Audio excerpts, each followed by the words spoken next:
Vectors, तो vectors chapter में है क्या वो देखते हैं। हाँ जी, तो वेक्टर्स में हमें क्या करना है ये बताने की जरूरत ही नहीं, वेक्टर्स तो आपको आता है। फिजिक्स वाले सर ने बहुत अच्छे से वेक्टर्स आपको हाँ बचपन में ही पढ़ा दिया था और बहुत अच्छे से पढ़ाया था। और हाँ, वेक्टर्स के बिना फिजिक्स में मैकेनिक्स तो बिल्कुल ही नहीं होता, जितना शायद मुझे आता है। हाँ, फिजिक्स के बारे में जितनी जानकारी है, मैकेनिक्स तो बिना वेक्टर्स के पॉसिबल ही नहीं है। मैकेनिक्स जो है अच्छा खासा हेफ्टी पोर्शन है। तो इसका मतलब वेक्टर्स में मेरे पास कराने लायक कुछ नहीं है। मतलब हाँ, वेक्टर्स पढ़ाना यानी एक तरह से सूरज को दिया दिखाने जैसा है। लेकिन क्योंकि आपने पैसे दिए हैं, ठीक है, पैसे दिए हैं आपने और आप हाँ को सिलेब, आप देखो सबसे बड़ी बात तो ये है ना, हमें किसी चीज़ से मतलब नहीं, हमें तो ये है कि समय पे हमें लेक्चर मिल जाए, पूरे लेक्चर मिल जाए, तभी हमारे पैसे की वसूली होती है। हम क्या कर रहे हैं ये हमारी अलग है। आप अपना काम करके लेक्चर दो। तो वही जो है उसी सिलसिले में कि भाई मुझे लेक्चर देना ही पड़ेगा क्योंकि पैसे लिए हैं, तो हम थोड़ा सा पढ़ लेंगे, बाकी वैसे आपको सब आता है।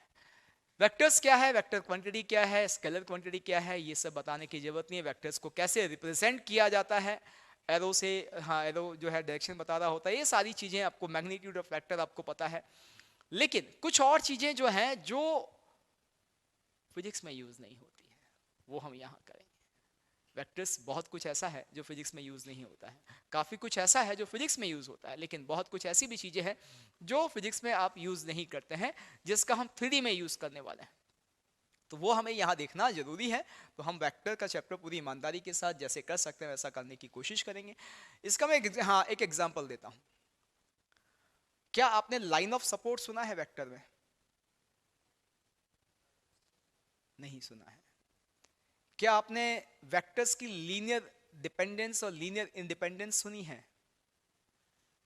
नहीं सुनी है। मतलब मेरे पढ़ाने लायक कुछ है? जी हाँ, यही सब चीजें हम जो है मैथ्स में यूज करने वाले हैं। फिजिक्स वाला वेक्टर जैसे हमने देखो, आपको ये भी पता है कि डिफरेंशिएशन भी आपको आता था, फिजिक्स वाले सर ने पढ़ाया था, फिर हमने पढ़ा था, ठीक है। तो कुछ डिफरेंस था शायद थोड़ा सा, तो वैसा ही कुछ डिफरेंस यहाँ भी है। एक्चुअली जो सर लोगों ने पढ़ाया है वो उन्होंने अपने काम का सेगमेंट पढ़ाया है सिर्फ। वेक्टर्स में और भी कुछ है जो मैं बताऊंगा उसके बाद। वेक्टर अलजेब्रा अपने आप में बहुत आगे बहुत कुछ है। मैं भी कुछ छोटा सा ही पोर्शन बताऊंगा जो अभी हमारे काम का है। बहुत सारी चीजें ऐसी वेक्टर अलजेब्रा में जो अभी हमारे काम की नहीं, अभी हम नहीं पढ़ेंगे। आगे यदि आप आगे जाएंगे 4 एग्जाम के बाद में तो निश्चित है आपके और काम आएंगी, ठीक। तो जी हाँ, ये सारी चीजें हम हाँ आज करने वाले हैं। उसमें सबसे पहली चीज ये मैं नहीं बताऊंगा कि वेक्टर क्वांटिटी क्या, स्केलर क्वांटिटी क्या, ये सब आपको पता है। हम सब हाँ जो शुरू करेंगे वो इसी नाम से शुरू करेंगे, line of support of a vector.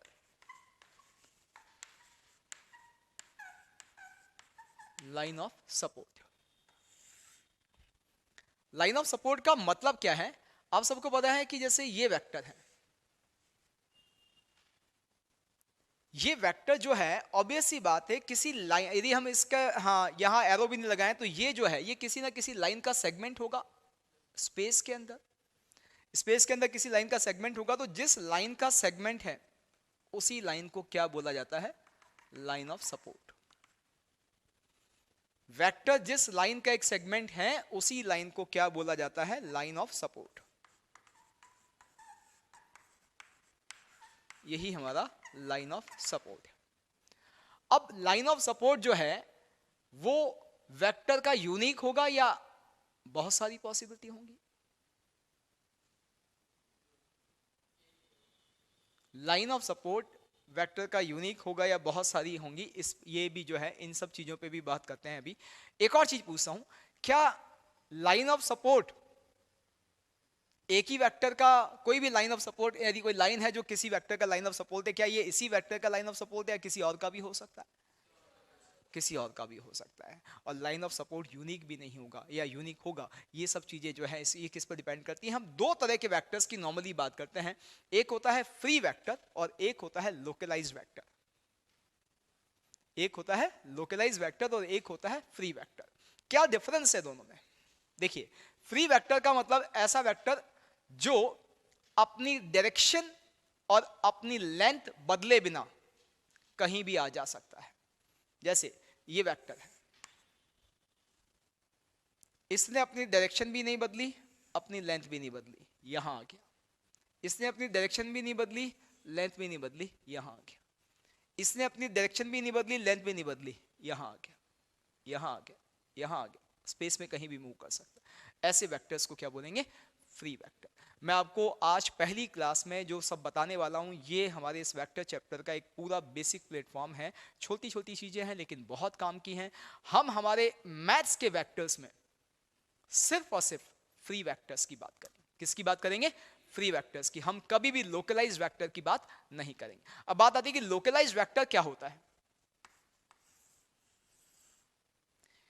एक वेक्टर मैंने यहां लगाया, एक फोर्स मैंने यहां लगाया, इस मान लीजिए आयरन रोड पर मैंने यहां फोर्स लगाया, कोई ना कोई टॉर्क जनरेट होगा, होगा? यहां लगा दूं तो उतना ही है, डायरेक्शन भी वही है, लेंथ भी वही है, पॉइंट ऑफ इंसिडेंट बदल गया है, पॉइंट ऑफ एप्लीकेशन बदल गया है। टॉर्क बदल जाएगा? बदलेगा ना भाई। आप दो वेक्टर लगा दो, मान लो, टॉर्क बदलेगा नहीं बदलेगा? आपने यहां लगाए दो, अभी ऐसे घूम रहे हैं, अभी आप यहां लगाओगे तो उसके रोटेशन, हाँ, जो है उसका जो टॉर्क है वो कम ज्यादा जो भी होना है होगा। पोजीशन आगे पीछे जैसे भी कर रहे हो उसके हिसाब से। ये वेक्टर्स क्या है? ये लोकलाइज वेक्टर है। एक वेक्टर जिसकी डायरेक्शन बदले बिना, जिसकी लेंथ बदले बिना, उसकी पोजीशन बदलने से उससे होने वाले इंपैक्ट पर कोई फर्क नहीं पड़ता है, नॉन एज फ्री वेक्टर। एक वेक्टर जिसकी डायरेक्शन बदले बिना, जिसकी लेंथ बदले बिना, यदि उसकी पोजीशन ऑफ एप्लीकेशन बदल दी जाए या उसकी पोजीशन बदल दी जाए तो उसकी वजह से जो इंपैक्ट आता है सराउंडिंग्स में वो बदल जाए, तो ऐसे वेक्टर को क्या बोलते हैं? Localise vector. हम मैथ्स में कौन से वेक्टर्स पढ़ने वाले हैं? Free vectors. तो यहां हमें ध्यान रखना है, पहली चीज तो ये कि फ्री वेक्टर्स क्या? If a vector has been moved from one position to another position, if a vector has been moved from one position to another position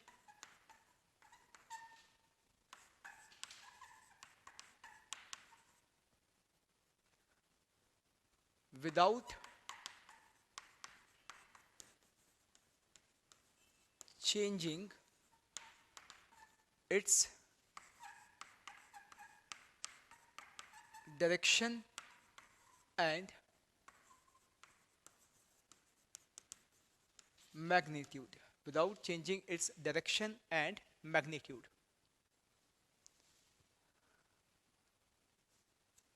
and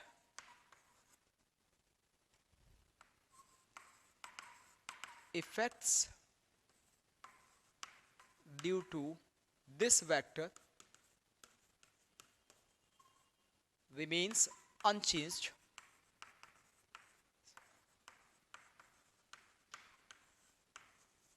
then vector known as free vector.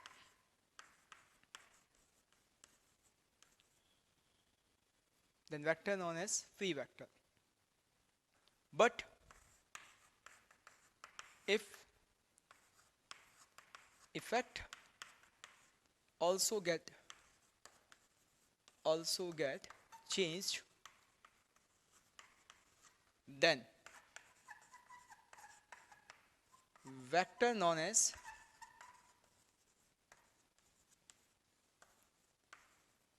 localized vector, then vector known as localized vector. ठीक है? Direction और length बदले बिना यदि vector की position बदली जाए और उससे जो इफेक्ट क्रिएट हो रहा है उस इफेक्ट पर कोई फर्क ना पड़े, तो ऐसे वेक्टर्स होंगे फ्री वेक्टर। यदि इफेक्ट बदल जाए तो वेक्टर्स होंगे लोकलाइज वेक्टर। क्योंकि इफेक्ट बदलने का मतलब जिस पोजीशन पर उस वेक्टर को रखा गया है उस पोजीशन का इफेक्ट से लेना देना है। तो ऐसे केस में जो है वो आपका वेक्टर कैसा हो जाएगा?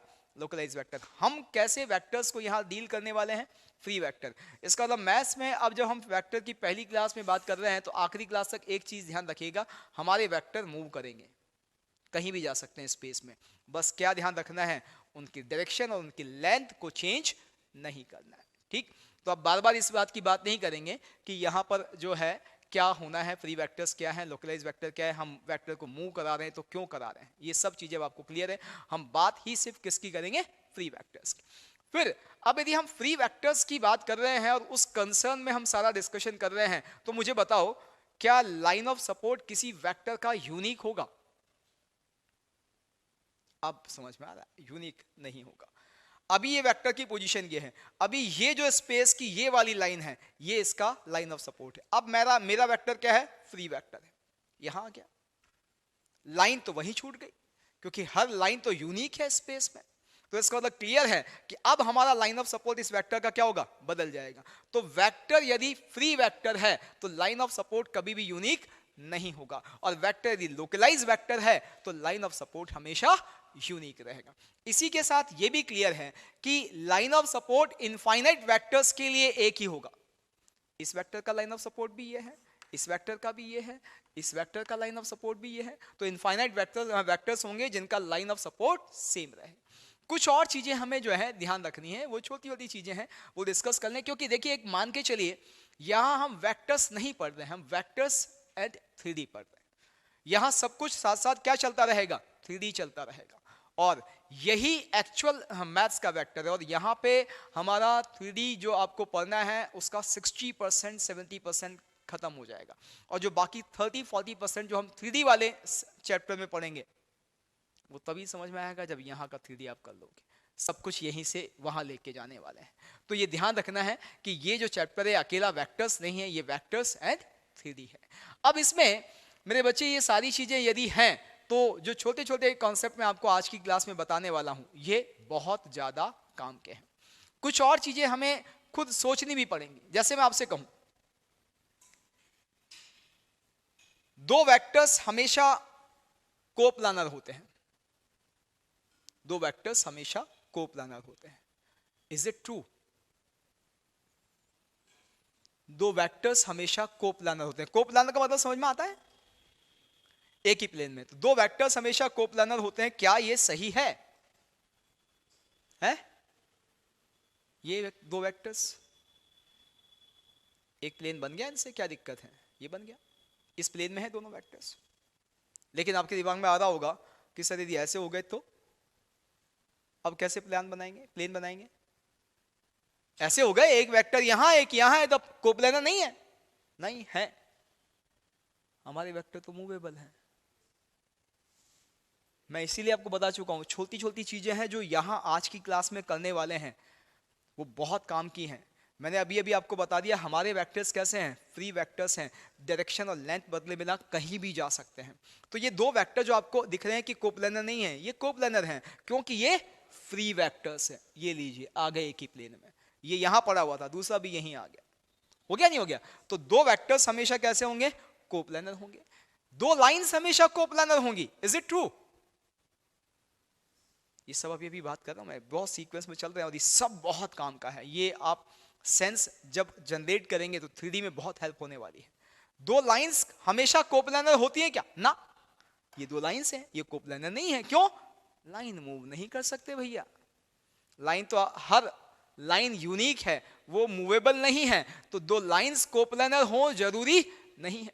दो लाइंस यदि कोप्लानर हैं तो या तो पैरेलल हैं या इंटरसेक्टिंग है। दो लाइंस कोप्लानर हैं या तो पैरेलल हैं, लीजिए एक ही प्लेन में है, और या फिर इंटरसेक्टिंग है, एक ही प्लेन में है। तो ये दो ही पॉसिबिलिटी है। तो ध्यान रखिएगा, यदि दो वेक्टर्स की बात की जाएगी वो हमेशा कोप्लानर होंगे। फिर दो लाइंस की बात की जाएंगी, उनका कोप्लानर होना जरूरी नहीं है। यदि कोप्लानर हैं तो फिर या तो वो पैरेलल होंगी और या फिर वो इंटरसेक्टिंग होंगी। Neither parallel nor intersecting lines को हम बोलते हैं स्क्यू लाइंस। आगे वर्ड आएगा ये, हम इसमें स्क्यू लाइंस के बीच में डिस्टेंस भी निकालेंगे। तो कौन सी लाइन बोलेंगे? Skew lines. दो लाइंस जो ना तो पैरेलल हैं ना इंटरसेक्टिंग है, यानी नॉन कोप्लानर लाइंस को क्या बोलते हैं? स्क्यू लाइंस बोलते हैं। ठीक है, ये सारी चीज हो गई। फिर उसके बाद आता है तीन वेक्टर्स कोप्लानर हो, जरूरी है क्या? 3 वेक्टर्स कोप्लानर होंगे। वेक्टर्स मूवेबल हैं, ये ध्यान रखिएगा अब, है 3 वेक्टर्स कोप्लानर हैं। देखिए ये 2 वेक्टर अलग अलग थे, एक प्लेन में ले आया, लेकिन तीसरा वेक्टर ये था। अब मैं इसको इस प्लेन में नहीं ला सकता, क्योंकि प्लेन में लाने के लिए मुझे डायरेक्शन बदलनी पड़ेगी, और हमारे फ्री वेक्टर्स डायरेक्शन और लेंथ नहीं बदलते हैं। तो इसका मतलब 3 वेक्टर्स कोप्लानर हो जरूरी नहीं है। 2 वेक्टर्स हमेशा कोलिनियर होंगे, इज इट ट्रू? 2 वेक्टर्स हमेशा कोलिनियर होंगे। कोलिनियर वेक्टर्स का मतलब तो समझते हैं, जिनका लाइन ऑफ सपोर्ट सेम हो। ध्यान रखिएगा, कोलिनियर वेक्टर्स का मतलब ऐसे वेक्टर्स जिनका लाइन ऑफ सपोर्ट सेम हो। तो 2 वेक्टर्स हमेशा कोलिनियर होंगे, हमेशा कोलिनियर नहीं होंगे। कोप्लानर है तो कोलिनियर होंगे ना, कोप्लानर होने पर भी कोलिनियर होने की गारंटी नहीं है। ये दोनों कोप्लानर हैं, लेकिन दोनों का लाइन ऑफ सपोर्ट अलग अलग है। ठीक है, तो ये सारी चीजें हैं, ये ध्यान रखनी है। 3 वेक्टर से हमेशा एक यूनिक प्लेन बनता है यदि तीनों कोलिनियर नहीं है तो।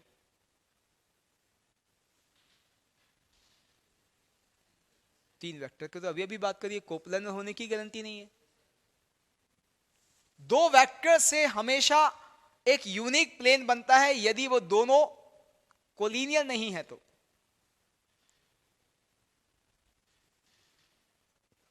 तो हमेशा उनसे एक यूनिक प्लेन बनेगा। देखो ये कोलिनियर नहीं है तो इनसे हमेशा एक यूनिक प्लेन बनेगा, यूनिक प्लेन बनेगा हमेशा। हाँ यदि ये कोलिनियर है तो इनफाइनाइट प्लेन बन जाएंगे। क्यों? हमारे वेक्टर्स तो कोलिनियर होकर आपस में जैसे मूव करेंगे एक के ऊपर एक आ जाएंगे। ऐसे केस में आप इनफाइनाइट प्लेन यहाँ से पास होंगे, होंगे नहीं होंगे? क्योंकि ऐसे केस में तो एक लाइन बन गई, एक लाइन से इनफाइनाइट प्लेन पास होते हैं। एक लाइन से इनफाइनाइट प्लेन पास होते हैं, 2 लाइन से एक यूनिक प्लेन पास होता है यदि लाइंस कोप्लानर है तो। 2 वेक्टर्स से यूनिक प्लेन पास होगा यदि वेक्टर्स कोलिनियर नहीं है तो। ये सारी चीजें जो हैं ये ध्यान रखनी है। Is it clear?